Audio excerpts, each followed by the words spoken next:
I used to be in the Darren School District in Connecticut during my middle and high school days. It was a wealthier district, and a lot of field trips were offered to the students. I was a member of the chorus, and every year we'd take at least 1 or 2 optional field trips as a class.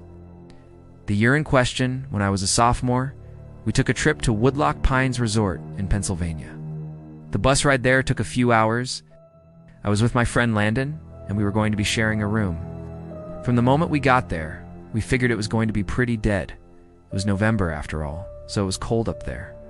We had 3 days planned for the trip, and there were 4 chaperones. They weren't really following us at all times. We just had to tell them what activities we'd be doing. The first day was fun. Landon and I, along with 2 girls we were friends with, did some go-karting, rock climbing, went in the pool, and then had dinner. We went back to our room and hung out for a while.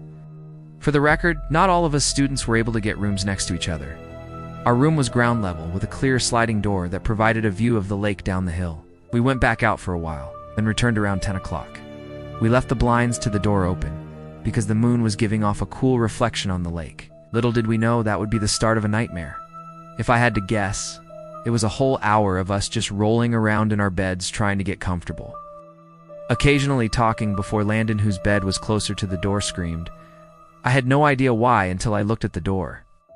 It was a sight from a horror movie. A really tall, skinny, older woman with long, grayish hair was standing on the other side of the glass, her hands cupped against it, as if trying to see into the room. The woman then walked away.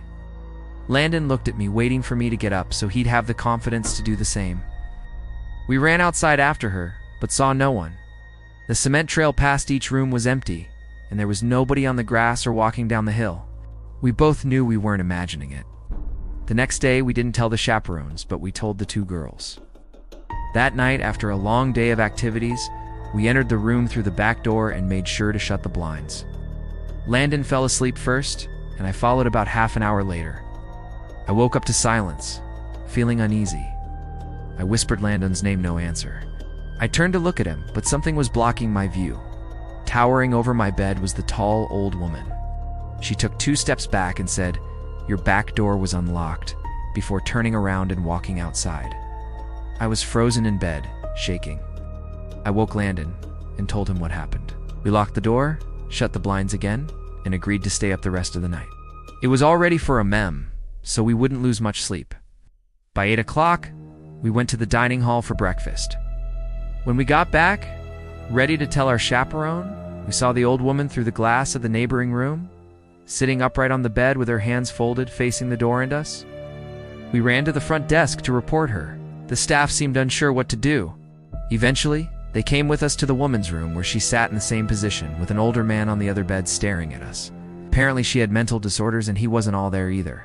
Staff wouldn't kick them out, so we told our chaperone. After a lot of arguing, the trip ended early and we went home. Landon and I were just happy to get out of there.